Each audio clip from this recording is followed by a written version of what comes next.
24 jam hari ini.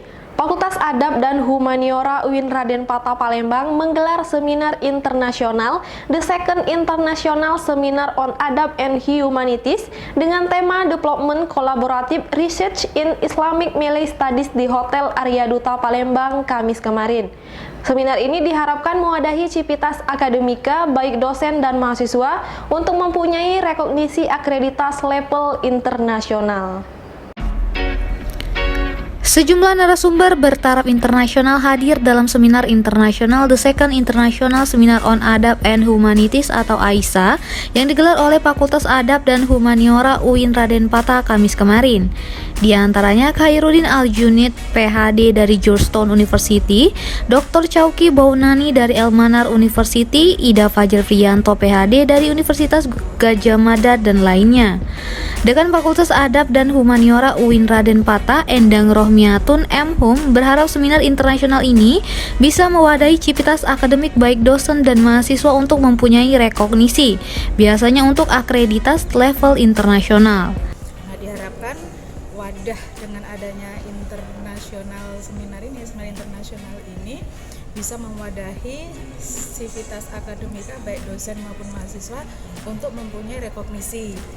Tapi yang paling penting juga adalah bahwa kami sebagai dalam visi kami fakultas itu sebagai pusat kajian ilmu adab dan humaniora, tentunya wadah ini juga digunakan sebagai event tahunan di mana kita mendatangkan dari berbagai negara untuk membincangkan beberapa disiplin ilmu yang ada di Fakultas Adab dan Humaniora. Sedangkan Ketua Panitia Yanto M.Hum MIP mengatakan tujuan seminar nasional ini digelar selain sebagai tempat curah gagasan tentang peradaban Melayu Islam, juga untuk membekali wawasan tentang peradaban Melayu Islam dan sebagai masukan bagi pengembangan kajian peradaban Melayu Islam di UIN Raden Patah. Reporter dan juru kamera Dudi Oskandar melaporkan untuk palfresh.com. Pemirsa, film pendek berjudul Wasiat Puyang dinobatkan sebagai film pariwisata kategori pelajar. Penganugerahan film pendek ini diberikan dalam lomba film pariwisata yang diselenggarakan Dinas Pariwisata Kota Pagar Alam. Wali Kota Pagar Alam, Alpian Maskoni, ikut menyaksikan film pendek para finalis dalam penganugerahan film pariwisata. Dari hasil seleksi, film berjudul Wasiat Puyang untuk kategori pelajar dan film berjudul Rasa dan Warna kategori umum dinobatkan sebagai juara. Dalam kesempatan tersebut, Wali Kota mengaku perlombaan ini dapat meningkatkan promosi pariwisata di Pagar Alam, sebab kepariwisataan ini merupakan salah satu penunjang pendapatan daerah, sehingga dapat menghidupkan perekonomian di Kota Pagar Alam. Wali Kota juga mengaku bangga sebab perlombaan tersebut telah menjadi wadah dalam mengembangkan bakat dan kreativitas pemuda di Pagar Alam. Sementara itu, Kepala Dinas Pariwisata Kota Pagar Alam, Muhammad Brilian Aristopani menjelaskan, lomba film pendek ini diikuti 70 tim, kategori umum, dan pelajar. Para peserta sendiri berasal dari berbagai daerah, seperti Lampung, Palembang, Muara Enim, Lahat, Empat Lawang, dan Kota Pagar Alam. Reporter dan juru kamera Eko Wahyudi, palfresh.com. Destinasi wisata di Kabupaten Muara Enim kian beragam. Terbaru ada Lembah Sri Dewi yang mengajak pengunjung untuk berwisata sekaligus belajar. Wisata Lembah Sri Dewi yang baru diresmikan pemerintah Kabupaten Muara Enim sedikit berbeda dengan wisata lain. Lokasi lembah yang berada di Desa Sidomulya, Kecamatan Gunung Megang, memiliki pematang sawah berlatar belakang kebun sawit. Di lokasi wisata juga sudah disiapkan pondok bambu beratap jerami. Wisata Lembah Sri Dewi ini memang dimodifikasi dengan suasana pedesaan. Selain bisa menjadi lokasi wisata, Lembah Sri Dewi juga bisa dimanfaatkan pengunjung untuk belajar di bidang pertanian. Kepala Dinas Pariwisata dan Ekrab Muara Enim, Istrin, mengapresiasi pemerintah Desa Sidomulya yang berhasil mengubah desanya menjadi kawasan wisata bernama Lembah Sri Dewi. Selain berwisata, para pengunjung anak-anak bisa bermain, berenang, dan membaca buku-buku yang disediakan pihak pengelola wisata. Reporter dan juru kamera Puat palfresh.com. Berita terakhir Sumsel 24 jam hari ini. Prasasti Kedukan Bukit menjadi salah satu koleksi yang dipamerkan Museum Sriwijaya dalam pameran temporer yang diselenggarakan Museum Negeri Sumatera Selatan. Seperti diketahui, Kedukan Bukit merupakan bukti lahirnya Kota Palembang. Berikut laporan reporter Ade Elsa Nasution dengan juru kamera Ki Agus Yahya.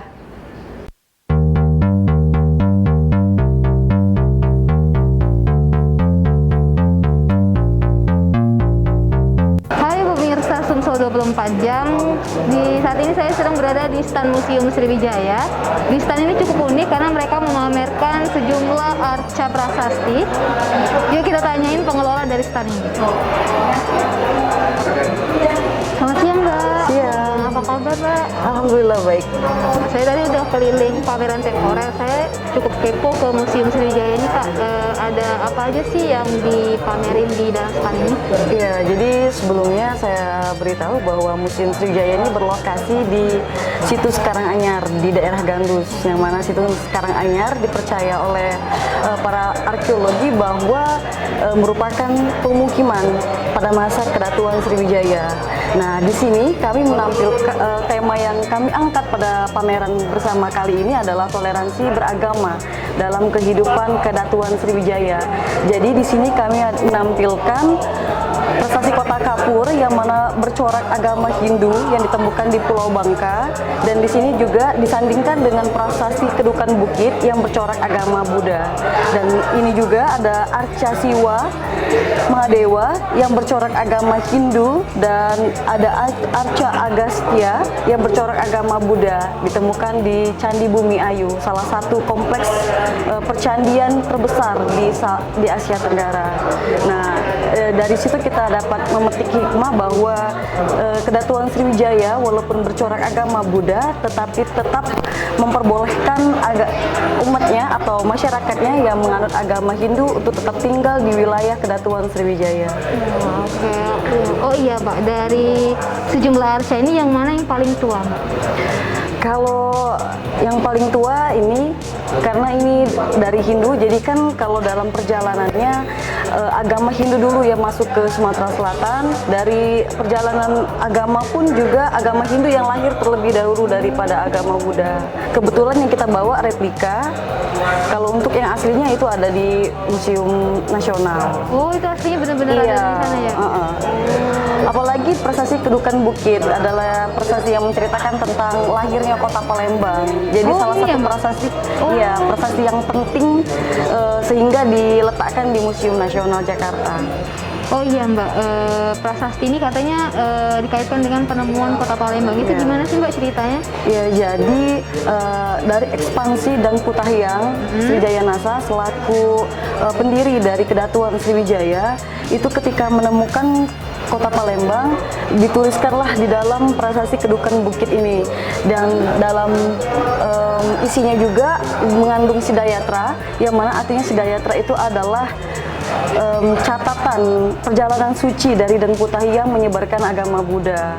Nah, di situ untuk lokasinya sendiri kenapa dipercaya Sriwijaya itu lokasinya ada di situs Karanganyar, itu bisa dilihat dari prasasti Talang Tuwo yang mana mendeskripsikan dari segi geografis Kedatuan Sriwijaya itu sendiri, ada berupa taman, ada sungai dan lain-lain sebagainya. Nah, itu dia. Jadi kalau dikaitkan dengan prasasti Kota Kapur, dari ekspansi tersebut mereka melakukan ekspansi ke wilayah Bangka yang bercorak Hindu dan juga menyebarkan agamanya di sana. Oh gitu ya, unik sekali. Kalau disinggung soal perjalanan keagamaan, itu tidak terlepas juga dari Bukit Siguntang, yang mana Bukit Siguntang dipercaya sebagai tempat perguruan agama Buddha pada masanya. Ya, jadi ada pendeta juga yang Aitsin mengatakan bahwa di Sumatera Selatan ini sudah ada perguruan agama Buddha, baik dari orang India yang kemari ataupun orang Cina dan wilayah Asia Tenggara lainnya. Oh gitu ya, Mbak. Oke Mbak, terima kasih. Jadi saya lebih tahu tentang Museum Karanganyar, apalagi tadi dikasih tahu tentang Museum Siguntang. Terima kasih ya Mbak. Iya, sama-sama. Terima kasih sudah mengunjungi stand kami. Baiklah, itu tadi hasil wawancara dari pengelola stand Museum Sriwijaya. Saya Delsa Nasution, sampai jumpa.